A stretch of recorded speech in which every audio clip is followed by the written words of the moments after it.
Hello, everyone. I'm just popping in before Gareth Russell's fantastic lecture to thank one of the sponsors of all things 16th century women, Clio. Clio is a sensory history company that recreates the fragrances of the past, partnering with celebrated historians, scholars, museums, and members of the history community. Clio creates truly immersive multisensory experiences. So, in a way, you can travel back in time using one of your most powerful senses. And this coming fall season, Clio will be launching a series of new releases that I think you'll be very excited about. Visit Clio.global to explore the latest collection, which features more than 3,000 years of fascinating history, and it even includes the Tudors. And just for Talking Tudors listeners, Clio is offering 10% off your first order. Use the code Talking Tudors at checkout. I'll put a link to Clio below, and I hope you enjoy Gareth's wonderful video lecture. Hello, my name is Gareth Russell. I'm the author of the book Young and Damned and Fair, a biography of Henry VIII's fifth wife, Queen Catherine Howard. I also completed my postgraduate thesis on Catherine's household, and so I'm delighted to join you here with All Things Tudor for my talk In the Shadow of Catherine Howard, Four Women in the 1540s, a brief look at the lives and personalities of four women whose stories were caught up in Queen Catherine's tragedy and fame. Catherine Howard's mother, Joyce, sometimes referred to by the Howards with snobbish panache by the Latinized form of her name, Jocasta, died when Catherine was a child. Catherine, almost certainly born in 1522 or 1523, was about 8 years old when she went to live in the care of her step-grandmother, Agnes Howard, Dowager Duchess of Norfolk, and it's to Agnes that we turn for the first of our four women. It was common practice for aristocratic and gentry children in Tudor society to be sent as wards or dependents to live in the households of well-connected relatives or friends. In Catherine's case, it was more a matter of necessity as well as convention, when her debt-addled father, Lord Edmund, got out of England and out of Dodge by being appointed to serve in the bureaucracy of the English colony at Calais. That appointment was secured for him in 1531 by his niece, Anne Boleyn, which dates for us the time at which Catherine, and quite likely one of her brothers, Henry, went to live in the care of Edmund's stepmother, Agnes Howard, Duchess of Norfolk. Technically Dowager Duchess of Norfolk, as mentioned, or as some contemporaries called her, my old lady of Norfolk. This was to differentiate her from her daughter-in-law Elizabeth, Duchess of Norfolk. Born into the wealthy Tilney family in the Lincolnshire gentry, Agnes had been the much younger second wife of Catherine's grandfather, the second Duke of Norfolk. Fabulously wealthy, one of the wealthiest women in England, in fact, and 6 years a widow by the time Catherine joined her household. Agnes's two main residences included her London mansion of Norfolk House, since vanished, and her manor at Chesworth, the much smaller but still very beautiful remains of which are shown here. Agnes, of course, has a fairly dire reputation in terms of being an adequate guardian to Catherine.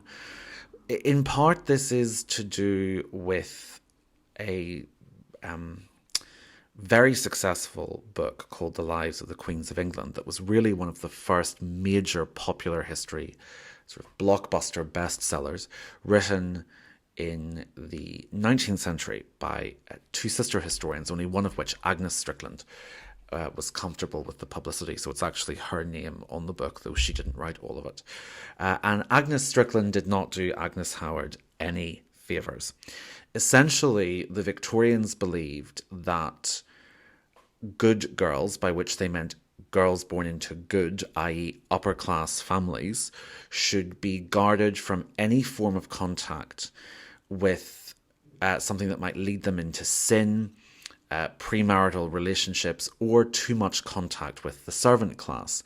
And the Victorians were quite comfortable projecting their version of class back onto the Tudors. And to Agnes Strickland, it was horrifying that a duke's granddaughter like Catherine would have been put in a dormitory with servants. And in fact, that's not what happened. Catherine was put in a dormitory with other wards. And in fact, while rows upon rows of beds might seem like a lax boarding school to a Victorian, it's worth remembering, social historians would have us remember this particularly, beds were incredibly expensive. They were regarded as one of the most luxurious items any family could own. Very few people had them. Most wards and servants slept in sleeping bags on the version of sleeping bags that they had on the floor. And so in fact, Catherine, by being put into a dormitory with other girls from families less exalted than hers, but still very privileged, and all of them, I think it was 2 per bed, that to a Tudor audience or Tudor observers indicated an indulgent but very privileged and luxurious household. And it's quite interesting that Agnes was never accused in the 1540s of having been a lax guardian. We do know that she made sure that Catherine was never left alone with any of her male tutors. It's not true at all that that happened. In fact, Henry Manox, Catherine's most notorious, and rightly so, tutor, her music tutor, did not teach Catherine on her own. Catherine was chaperoned by someone we'll come to next, and there was another teacher in the room called Robert Barnes. As the wards got older, Agnes locked the dormitory at night, which perhaps I'm being slightly paranoid at this, but that does seem a monumental fire hazard. Catherine did steal the key and have a copy made, partly so that she and her friends could pinch strawberries and apples from the kitchen, which sounds like a bit of a midnight feast. And we do know that when Catherine or any of the girls were caught kissing, we might use the word boyfriends, beaux, whatever you want to say, Agnes was quite happy slapping them, bearing in mind corporal punishment was fairly standard at the time. But Agnes did have a reputation for being someone who enjoyed her life in terms of how she spent her money. The beds were only one example, incredibly extravagant. She had beautiful bejeweled necklaces made to show off her initials. She did not have a particularly high opinion of Henry VIII, it would seem. She seemed to think the court had very low morals. But she kept a good house. The house was known for being very hospitable, welcoming and lavish. And one of the more touching stories about Agnes is that when Catherine became queen and later her downfall began, Agnes did not try to save herself by incriminating Catherine as a woman of low morals. She actually defended Catherine even to her own detriment. And at one point, because of this, the Duchess was imprisoned in the Tower of London, sentenced to life imprisonment and stripped of her property. Ultimately, she was let go. But there was a point at which it seemed that her affection for her granddaughter come ward could have cost her everything. Another of the Duchess's wards at a time Catherine was there, and in fact later to become one of Catherine's friends, was a girl from a relatively wealthy family called Joan Ackworth. Joan Ackworth is better known by her married name of Joan Bulmer. Fans of the Showtime series The Tudors may recognise British actress Catherine Steadman, seen here in the role in season 4. And this sort of brings us quite neatly to a popular culture or historical myth about Joan Bulmer, which is that she blackmailed her way into Queen Catherine's staff. That's not just the version of events presented in season 4 of The Tudors. It's also something that's been repeated in many books about the Tudor court. And part of the reason for that is a fairly notorious surviving letter from Joan Bulmer to Catherine in the summer that Catherine married the king. And I absolutely agree that if you read between the lines of Joan's fulsome, nostalgic reminiscences and declarations of friendship about the time she and Catherine spent in the Duchess's household, that not too far beneath the surface, there's a stench of blackmail. Joan mentions that she's very unhappy in her marriage, that she's living in the northern English city of York, and that she wants to come and serve Catherine. But what's particularly interesting is that while we have Joan's request, Catherine's answer does not survive. And when I looked at the interrogation records during Catherine's downfall the year after Joan's letter, it's very interesting to me that Joan was fetched to court and that she's grouped with a set of witnesses who are being questioned about Catherine's life only before Catherine married into the royal family. She is not questioned about anything that happened afterwards, whereas those who had served the Duchess and later served Catherine as queen are in the group of witnesses questioned about both. And so, in fact, we may have added 2 and 2 together here and got the historical equivalent of 7. I think Joan requested that Catherine make her a lady-in-waiting, but Catherine didn't do it, and there were perfectly sensible reasons for Catherine not giving in to Joan's blackmail. When they had both lived with the Duchess and Joan Bulmer had been Joan Ackworth, Joan had enjoyed a brief romance with one of the Duchess's other wards, a young man called Francis Derham. The Derham family were also members of the Lincolnshire elite, from where the Duchess herself had originally come from. So there's sort of a quasi-feudal tie, greater families helping other well-off families in their region. Joan and Francis seem to have been a romantic item at one point, and things ended without too many hard feelings between them. And Francis later began his ultimately fatal, controversial and notorious relationship with Catherine. Again, should be stressed, this is before Catherine becomes queen. Joan, very interestingly, in the letter, refers to herself as working as Catherine's secretary during their time at the Duchess of Norfolk's household. And I wonder, is this a bit of a joke? Is there more blackmail here? Because one wonders, what would Catherine, yes, as a member of a great family, but someone living in a household as a ward, what would she have needed her own secretary for?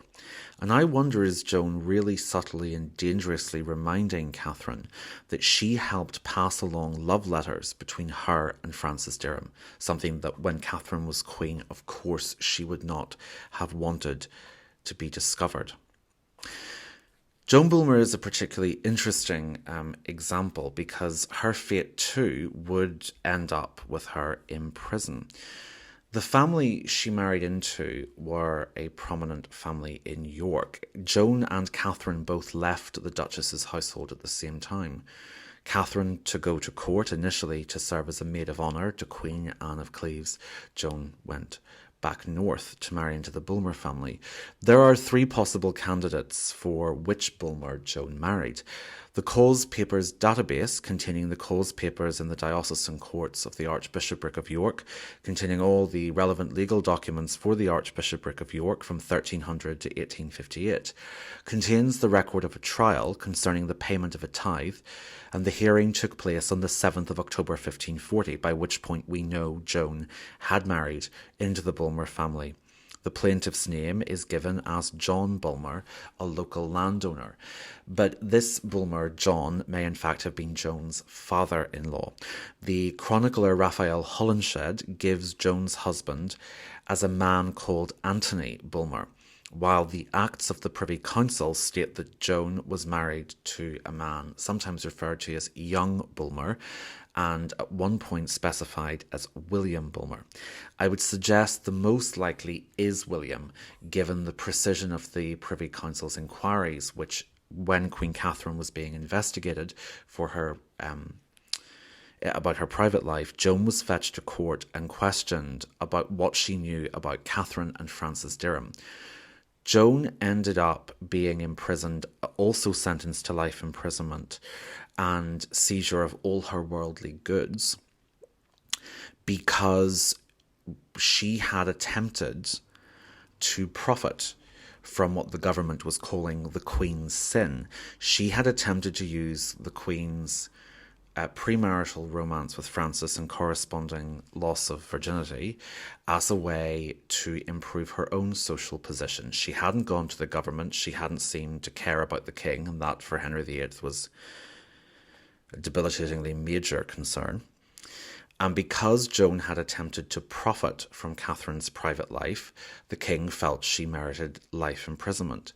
We also know that the Bulmers' marriage, Joan and I would argue William Bulmer, that their marriage was very unhappy. Joan states that in her aforementioned letter to Catherine. She talks about the great unhappiness she felt living in York, and she hoped that as queen, Catherine would rescue her from it. You could, of course, say that maybe Joan was laying that on a bit thick, trying to emotionally manipulate Catherine into helping her. After all, considering that she had been quite prepared to use blackmail, why not emotional manipulation? But there are other pieces of evidence that corroborate Joan's account of an unhappy marriage, and that is what happens to her marriage when she is imprisoned. But I'll get to that slightly later and move on to another of Joan's fellow residents at Chesworth and Norfolk House, who in fact help start the chain of events that would lead to Joan and the Duchess and the Queen ending up in prison. While Joan had enjoyed her time in the Duchess's household, one of the actual servants, a woman called Mary Lassels, had more endured it. Mary Lassels came from a family of reformers, we might say evangelicals, certainly people very strongly sympathetic to the Protestant cause. Mary did not initially intend to serve the Duchess. She actually had been hired by the Duchess's son, Lord William Howard, after his wife died, and he was putting together a nursery staff to look after his baby daughter, Agnes Howard the Younger, who you see pictured here. As you can maybe tell, she's wearing the outfits of a later generation. Agnes Howard also became Agnes Paulet. She married the Marquess of Winchester.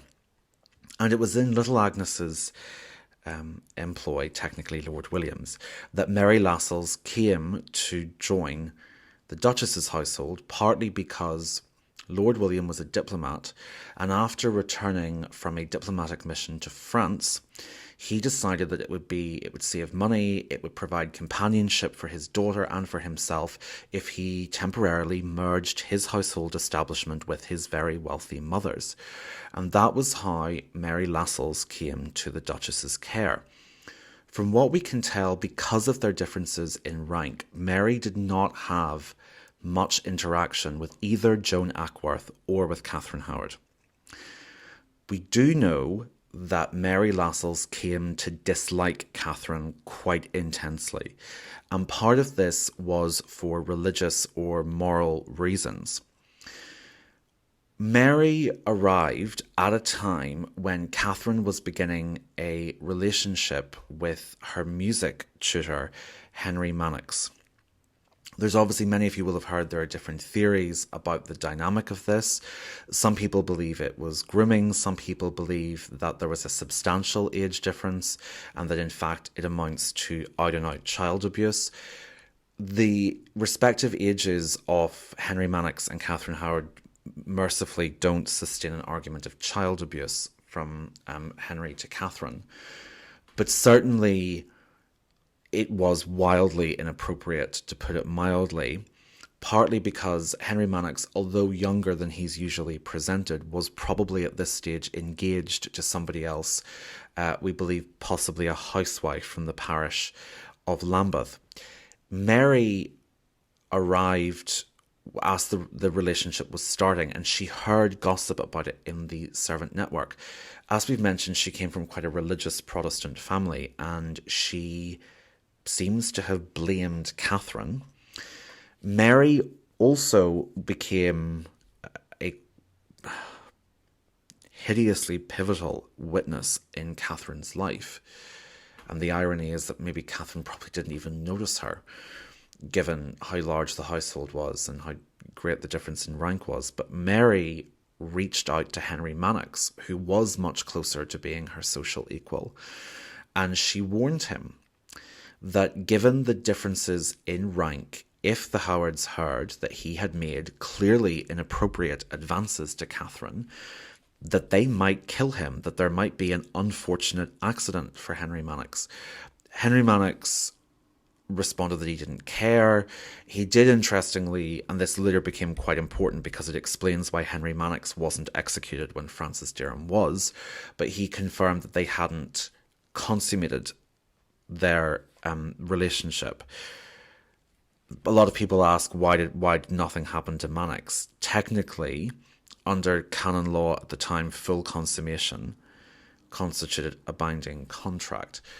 Mary Hall, as she later became, or Mary Lassels when she joined the household, is also interesting because it helps us date when the notorious interactions between Henry Manox and Catherine Howard began.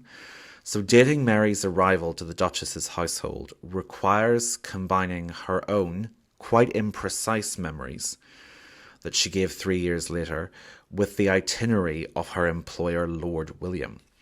So on November the 5th, 1541, Mary recalled that she had gone to the Duchess's service about 3 or 4 years past.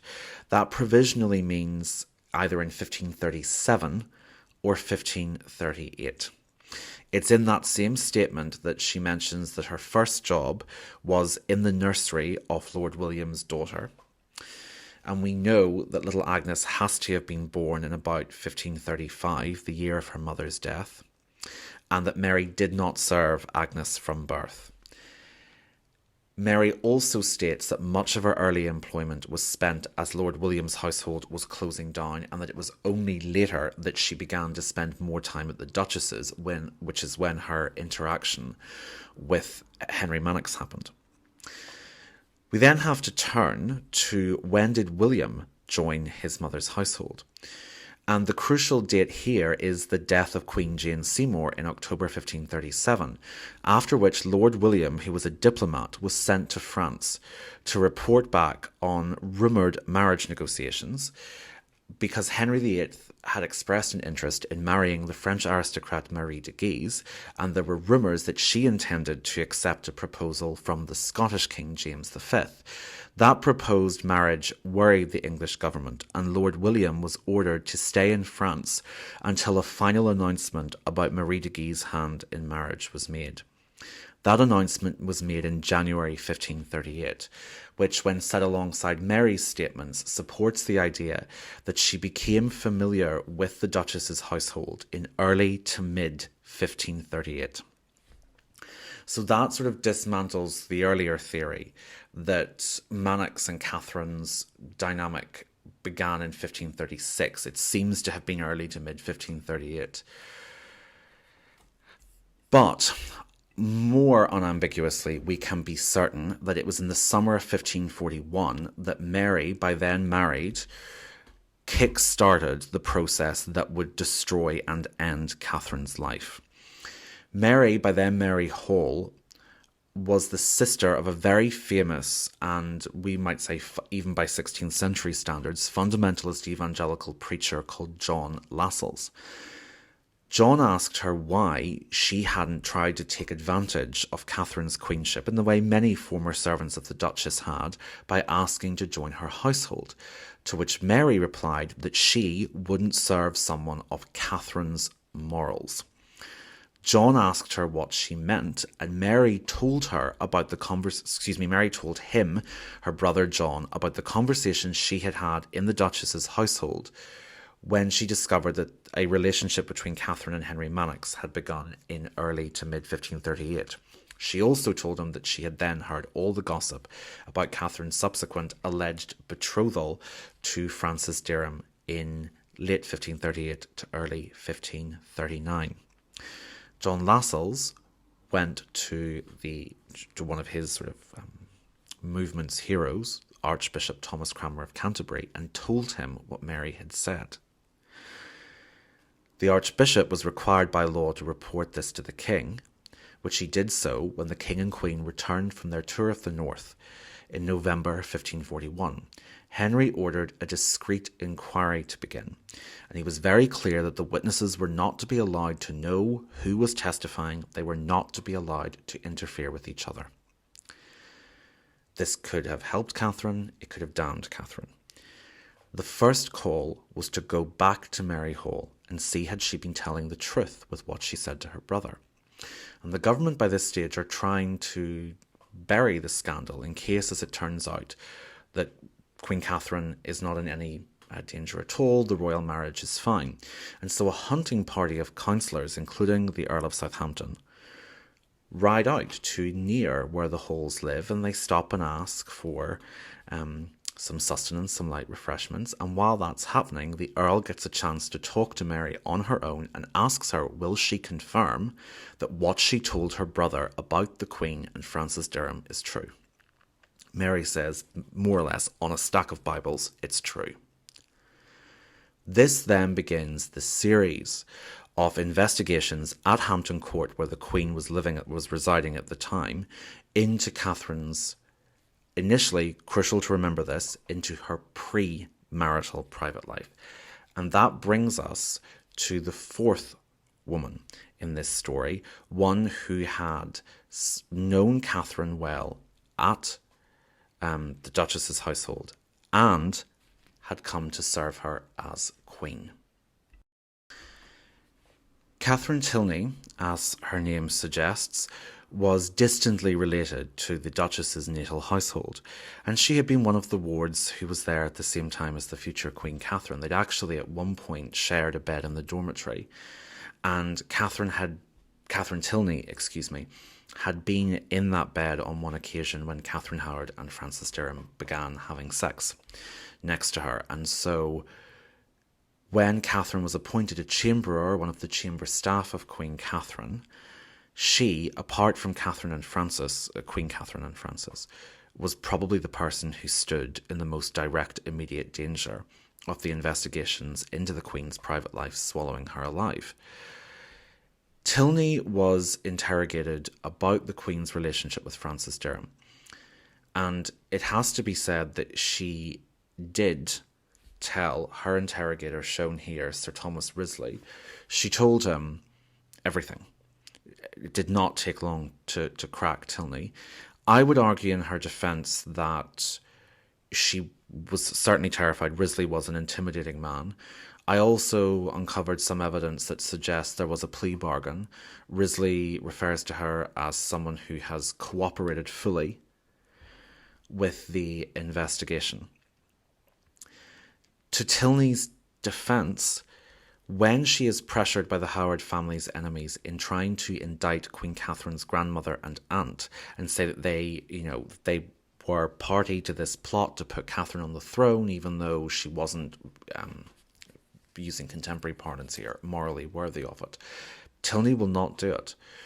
And she will not be pressured into that. She does, however, tell them everything that she remembers about the Queen and the future Queen and Francis Derham.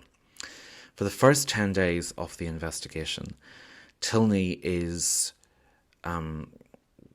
being questioned about the Queen's pre-marital life. That is the concern. It's only later when Francis Derham himself and then the Queen mention, oddly, a courtier called Thomas Culpeper, that a search of Culpeper's rooms happen, and the notorious love letter from Queen Catherine to Thomas Culpeper is discovered, at which point the investigation then pivots from her premarital life into her post-marital life. Catherine Tilney is then brought back in to answer another set of questions, because she had also served Catherine as Queen. She had been very close to her during the tour of the North, and she had noticed erratic behaviour, which later turned out to be the evenings when the Queen was meeting in private with Thomas Culpeper. Again, Tilney tells Risley and the fellow interrogators everything that they want to know, and for that she's sometimes characterised as an unprincipled, self-serving snitch. I think that's unfair. There's no indicator that she lied. There's also no indicator that she tried to indict or betray people who genuinely hadn't done any of the things that she was being asked about. As mentioned, she certainly stuck up for the Dowager Duchess of Norfolk and the Countess of Bridgewater, the Queen's step-grandmother and aunt. She also really did not trash Queen Catherine in the language that, say, the Duke of Norfolk did. I think Tilney was frightened but sincere, and it is not really fair to blame a young person in their late teens or early 20s, or indeed of any age, for telling what they saw as the truth when they were in a really dangerous situation. And certainly anyone who knows what happened later in the 1540s will vouchsafe that Thomas Risley was a terrifying man. We know that later he personally authorised the use and himself inflicted some of the torture on a female preacher, female heretic, he would have said, Anne Askew. I have to say it's very clear from the sources that Catherine Tilney, thankfully, was not tortured in the way Anne Askew was. I'm not making that comparison, but I am saying that Risley had a genuinely quite frightening reputation. And he also was considered a good interrogator because he didn't always bully people. He was someone who could manipulate or charm the information out of people, and then he turned terrifying when needs be. So he actually was sort of good cop, bad cop in one form. Tilney's testimony is sometimes referred to as the single greatest damage done to Queen Catherine during the investigations. I would say that's probably too harsh in Tilney. Some of Queen Catherine's own testimony helped her enemies, but ultimately the worst testimonies were Francis Derham's and Mary Lassels. But Catherine Tilney is a fascinating example and a tragic example of someone who was one of the few who was questioned about both what had happened in the Queen's premarital life in the Duchess's household and also in her post-marital life in the royal household. There is more information on all four of these women and their fascinating tragedies in my book Young and Damned and Fair. It has been a pleasure to share this story with you because I find the people who are caught in the sort of gravitational pull of history to be particularly fascinating to me. None of these four women perished alongside Catherine. I would argue probably all of them were left with pretty sizable psychological scars by it. Following the execution of Queen Catherine and her lady-in-waiting and confidant, the Dowager Viscountess Rochford, eventually the sentences of life imprisonment were gradually remitted. We know that the Duchess of Norfolk was freed. She died 3 years after her release and is buried at what's now the Horticultural or Garden Museum at Lambeth. It was then the Howard family burial ground in the capital, the Church of St Mary at Lambeth. Mary Hall and Catherine Tilney sort of vanish from history. They don't appear in any more controversial or court documents, and so we can assume we don't know how long life might have been, but certainly it does not seem to have attracted any more of the damaging drama that had left them both so fatally vulnerable, and which in Mary Hall's case she'd arguably brutally contributed to. Mary Hall actually was one of the first to be pardoned. She was exempted prison because Henry VIII wanted to encourage his subjects to see Mary Hall as a good and virtuous example of someone who told tales on those she knew who had concocted treason or behaved inappropriately towards the crown.